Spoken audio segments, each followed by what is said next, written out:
नमस्कार दोस्तों, स्वागत है आपका ज्ञान क्लासेस बाय ज्ञान सर चैनल में। आज के इस वीडियो में हम देखेंगे बीटीसी सेकंड सेमेस्टर 2023 के प्रीवियस ईयर पेपर सॉल्यूशन। विषय है वर्तमान भारतीय समाज एवं प्रारंभिक शिक्षा। इसमें टोटल 40 प्रश्न पूछे जाते हैं। 15 क्वेश्चन बहुविकल्पीय होते हैं जो एक एक नंबर का होता है, और 15 क्वेश्चन अति लघु उत्तरीय होते हैं जो एक एक नंबर का होता है, और 10 क्वेश्चन लघु उत्तरीय होते हैं जो दो दो नंबर का पूछा जाता है। पूर्णांक 50 अंक का होता है। इसमें 2 घंटे का समय मिलता है।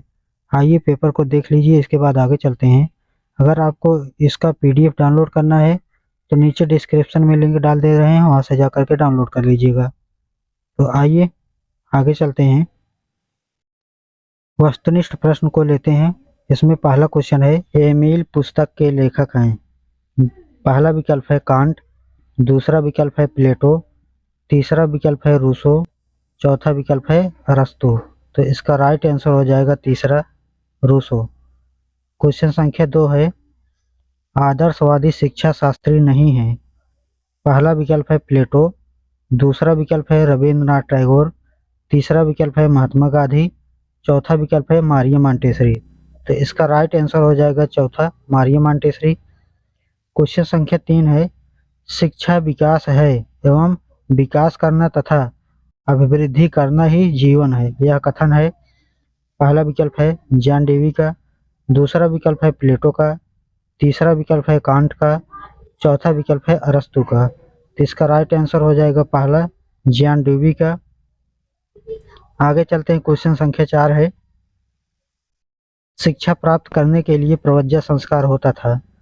पहला विकल्प है गुरुकुल शिक्षा पद्धति में, दूसरा विकल्प है बौद्धकालीन शिक्षा पद्धति में, तीसरा विकल्प है मुगल कालीन शिक्षा पद्धति में, चौथा विकल्प है वैदिक कालीन शिक्षा पद्धति में। तो इसका राइट आंसर हो जाएगा दूसरा, बौद्धकालीन शिक्षा पद्धति में। क्वेश्चन संख्या 5 है, वैदिक कालीन शिक्षा के पाठ्यक्रम अपराध विद्या के अंतर्गत नहीं पढ़ाया जाता था। विकल्प 1 है इतिहास, विकल्प 2 है भूगर्भ शास्त्र, विकल्प 3 है नीति शास्त्र, विकल्प 4 है अर्थशास्त्र। इसका राइट आंसर हो जाएगा तीसरा, नीति शास्त्र। आगे चलते हैं। क्वेश्चन संख्या 6 है, वर्धा में अखिल भारतीय राष्ट्रीय शिक्षा सम्मेलन आयोजित हुआ था। विकल्प 1 है 1937 में, विकल्प 2 है 1986 में, विकल्प 3 है 1938 में, विकल्प 4 है 1940 में। तो इसका राइट आंसर हो जाएगा 1937 में। आगे चलते हैं। क्वेश्चन संख्या 7 है, मुगल काल में उच्च शिक्षा के केंद्र थे। पहला विकल्प है मकतब, दूसरा विकल्प है मदरसे, तीसरा विकल्प है दरगाहें, और चौथा विकल्प है कारखाने। तो इसका राइट आंसर हो जाएगा दूसरा, मदरसे। आगे चलते हैं। क्वेश्चन संख्या 8 लेते हैं। क्वेश्चन संख्या 8 है, बाल देवोभव यह शैक्षिक विचारधारा किसकी थी। पहला विकल्प है फ्रोबेल की, दूसरा विकल्प है रूसो की, तीसरा विकल्प है गिजुभाई बधेका का, और चौथा विकल्प है जॉन डेवी का। तो इसका राइट आंसर तीसरा हो जाएगा, गिजुभाई बधेका का। क्वेश्चन संख्या 9 है, विश्व पृथ्वी दिवस कब मनाया जाता है। पहला विकल्प है 22 अप्रैल, दूसरा विकल्प है 8 जून, तीसरा विकल्प है 17 फरवरी, चौथा विकल्प है 11 फरवरी। तो इसका राइट आंसर पहला हो जाएगा 22 अप्रैल। आगे चलते हैं। क्वेश्चन संख्या 10 है, युग धर्म कहा जाता है। पहला विकल्प है परिवर्तनमान मूल्यों को, दूसरा विकल्प है शाश्वत मूल्यों को, तीसरा विकल्प है 1 एवं 2 दोनों को, चौथा विकल्प है उपयुक्त में से कोई नहीं। तो इसका राइट आंसर हो जाएगा परिवर्तनमान मूल्यों को, जो पहला विकल्प है सही हो जाएगा। आगे देखते हैं। क्वेश्चन संख्या 11 है, दिवस ऑफ पुस्तक के लेखक हैं गिजुभाई बधेका, दूसरा है स्वामी विवेकानंद, तीसरा है महात्मा गांधी, और चौथा विकल्प है सर्वपल्ली राधाकृष्णन। तो इसका राइट आंसर हो जाएगा गिजुभाई बधेका। आगे चलते हैं। क्वेश्चन संख्या 12 है, संविधान में किस भाषा को राजभाषा का दर्जा मिला है। पहला विकल्प है हिंदी, दूसरा विकल्प है उर्दू, तीसरा विकल्प है अंग्रेजी, और चौथा विकल्प है फारसी। तो इसका राइट आंसर हो जाएगा पहला। क्वेश्चन संख्या 13 है, दूरवर्ती शिक्षा को कहते हैं। पहला विकल्प है पत्राचार शिक्षा, दूसरा विकल्प है दूरस्थ शिक्षा, तीसरा विकल्प है स्वतंत्र अध्ययन, चौथा विकल्प है उपयुक्त सभी। तो इसका राइट आंसर हो जाएगा चौथा, उपयुक्त सभी। आगे देखते हैं, क्वेश्चन संख्या 14 है, शिक्षा एक द्विमुखी प्रक्रिया है। पहला विकल्प है जॉन डीवी, दूसरा विकल्प है एडम्स, तीसरा विकल्प है फ्रोबेल और चौथा विकल्प है सुकरात। तो दोस्तों इसका विकल्प है एडम्स। क्वेश्चन संख्या 15 है, लोकतंत्र जनता के लिए, जनता के द्वारा, जनता की शासन व्यवस्था है, कहा है। पहला है अब्राहम लिंकन ने, दूसरा विकल्प है सीले ने, तीसरा विकल्प है बायड बोर्ड ने, चौथा विकल्प है महात्मा गांधी ने। तो इसका राइट आंसर हो जाएगा पहला विकल्प अब्राहम लिंकन ने। आज लघुत्तरी प्रश्न को देखेंगे। क्वेश्चन संख्या 16 है, वैदिक कालीन शिक्षा के अनुसार उपनयन का शाब्दिक अर्थ है। उत्तर हो जाएगा उपनयन संस्कार। वैदिक काल में शिक्षा का प्रारंभ एक संस्कार के द्वारा होता था जिसे उपनयन संस्कार कहते हैं। उपनयन का अर्थ है पास ले जाना, अतः बालक को शिक्षक के पास ले जाना ही उपनयन संस्कार कहलाता है। उपनयन बालक का दूसरा जन्म माना जाता था। ऐसा माना जाता था उपनयन संस्कार के बाद ही बालक का आध्यात्मिक जीवन शुरू होता है।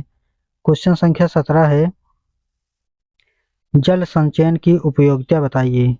उत्तर हो जाएगा जल संचयन से पानी की कमी दूर होती है, भूजल स्तर सुधरता है, खेती में मदद मिलती है और पर्यावरण संरक्षण होता है। यह सूखे समय में पानी की उपलब्धता सुनिश्चित करता है। आगे देखते हैं, क्वेश्चन संख्या 18 है, शैक्षिक अवसरों की समानता के लिए कौन कौन सी बिंदुएं आवश्यक हैं।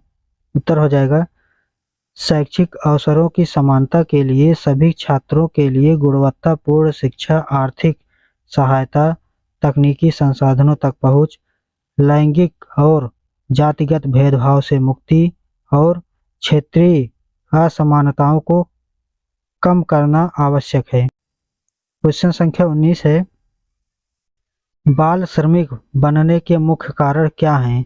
तो उत्तर हो जाएगा बाल श्रमिक बनने के प्रमुख कारण है गरीबी, भूखमरी, अशिक्षा, उचित वातावरण का न मिलना, जागरूकता इत्यादि। आगे देखते हैं, क्वेश्चन संख्या 20 है, फ्रोबेल की शिक्षण पद्धति स्पष्ट कीजिए। तो उत्तर हो जाएगा फ्रोबेल की शिक्षण पद्धति बच्चों के प्रकृति विकास पर जोर देती है, जिसमें खेल गतिविधियां, प्रकृति से जुड़ाव, रचनात्मकता महत्वपूर्ण है। शिक्षक का काम मार्गदर्शन देना है ताकि बच्चों अनुभवों से सीख सकें। क्वेश्चन संख्या 21 है, क्वेश्चन संख्या 21 है, प्लेटो द्वारा स्थापित संस्था का नाम बताइए।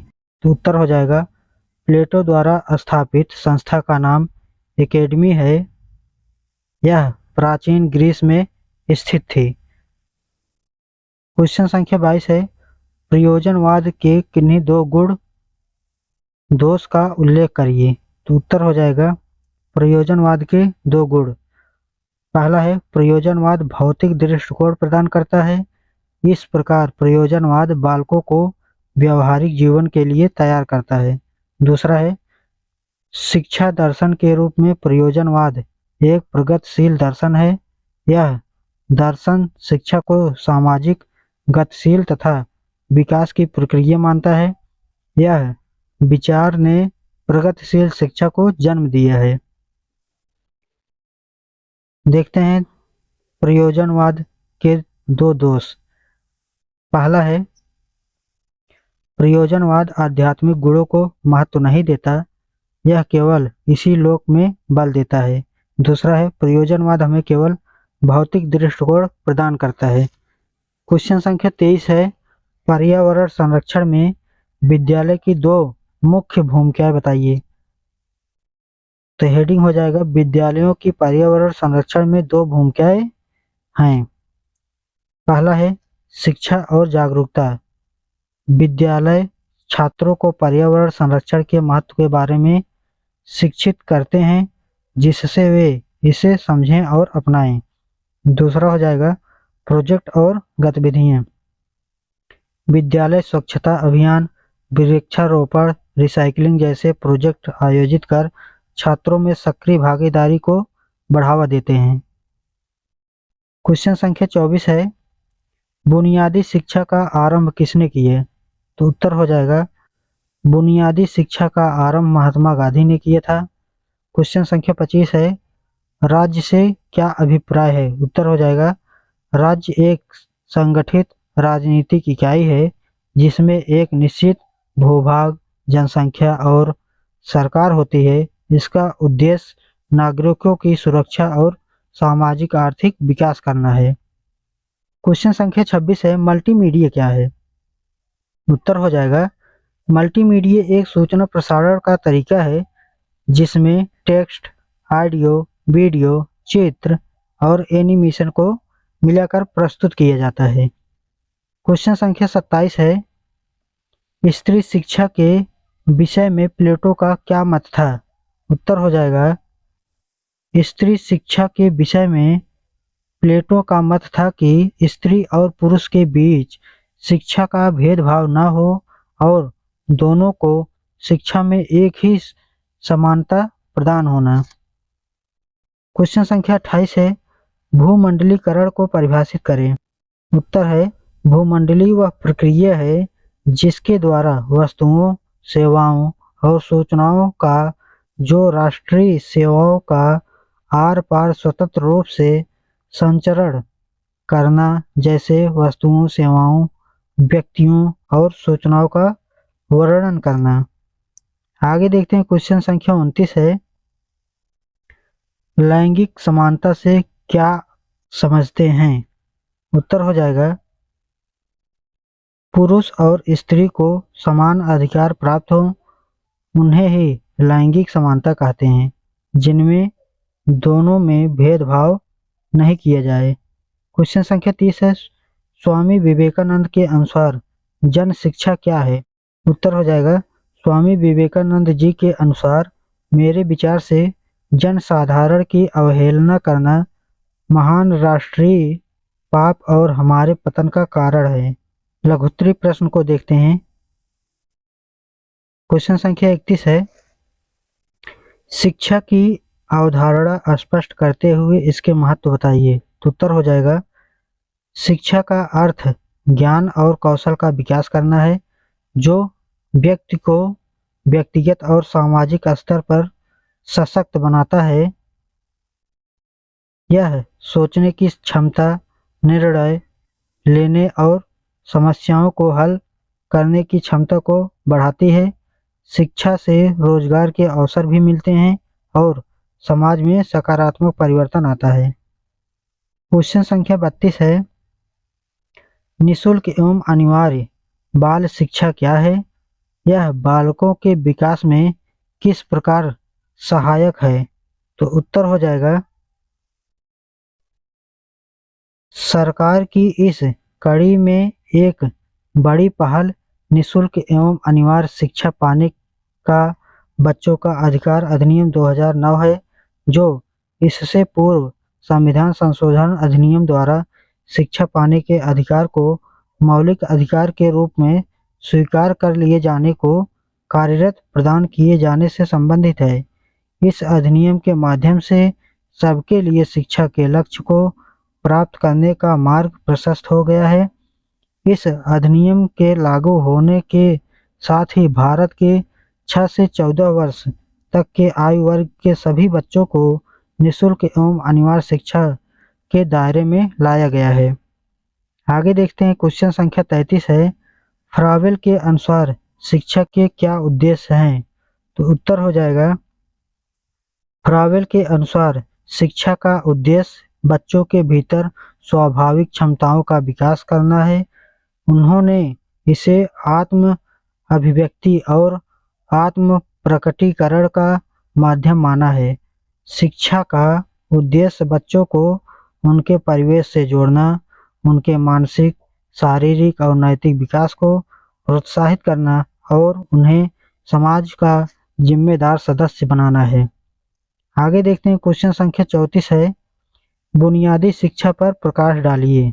तो इसका उत्तर हो जाएगा, महात्मा गांधी ने 1937 में वर्धा शिक्षण सम्मेलन में बुनियादी शिक्षा योजना प्रस्तुत की, क्योंकि ब्रिटिश शिक्षा प्रणाली भारतीय संस्कृति को नकार रही थी और इसका कोई भावनात्मक या व्यवहारिक प्रभाव नहीं था।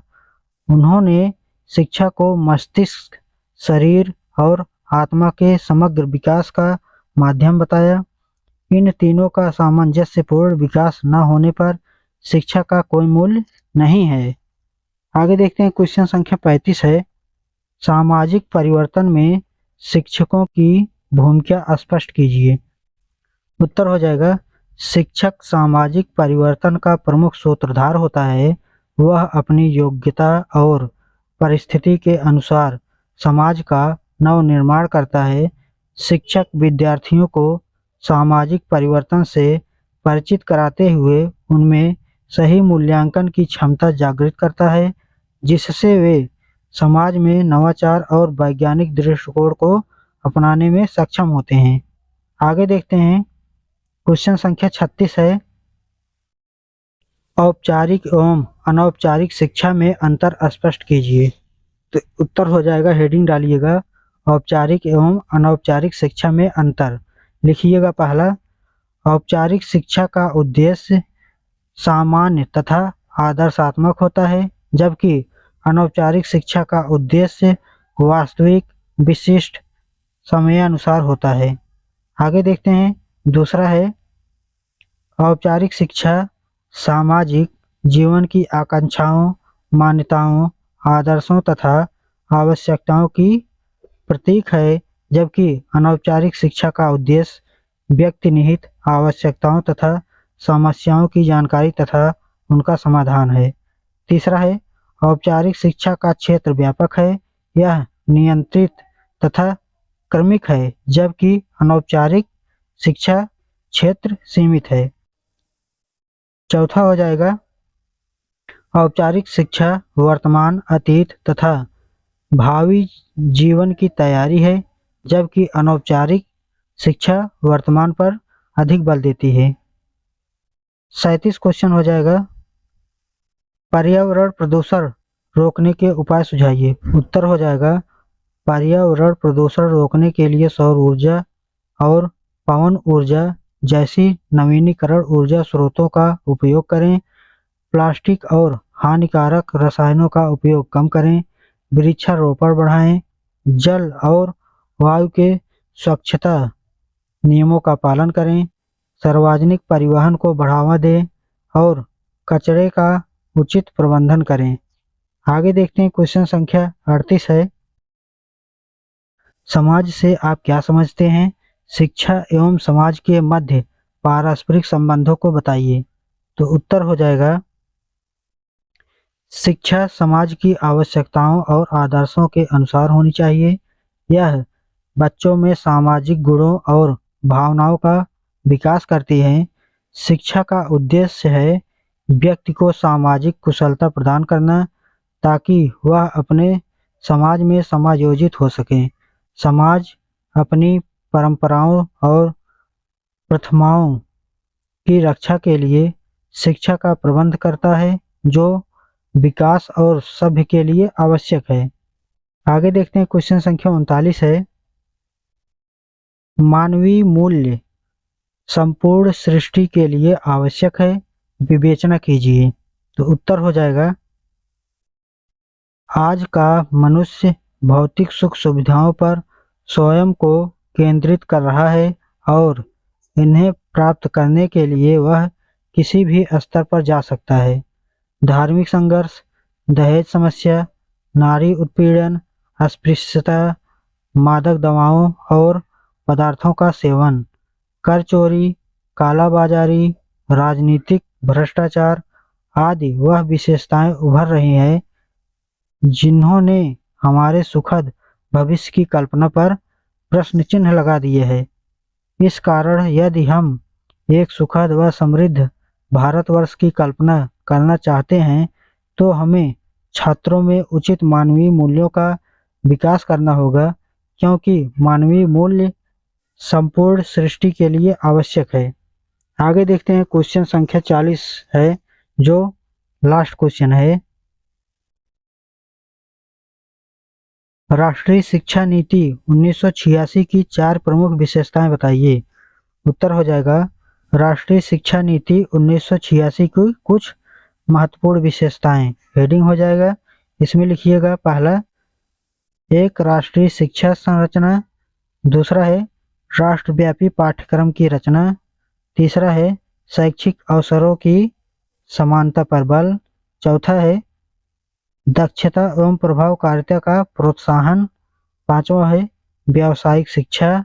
छठवां है उच्च शिक्षा में सुधार। तो दोस्तों, ये वीडियो कैसा लगा आप हमें कमेंट में ज़रूर बताइएगा। चैनल को लाइक और सब्सक्राइब करना ना भूलिएगा। और अगर इस पीडीएफ को डाउनलोड करना है तो ज्ञान क्लासेस बाय ज्ञान सर जो टेलीग्राम चैनल है इसको ज्वाइन कर लीजिएगा, वहाँ पर भी मिल जाएगा। नहीं तो आपको डिस्क्रिप्शन बॉक्स में इसी वीडियो के नीचे हम लिंक दे देंगे, वहाँ पर जा कर के डाउनलोड कर लीजिएगा।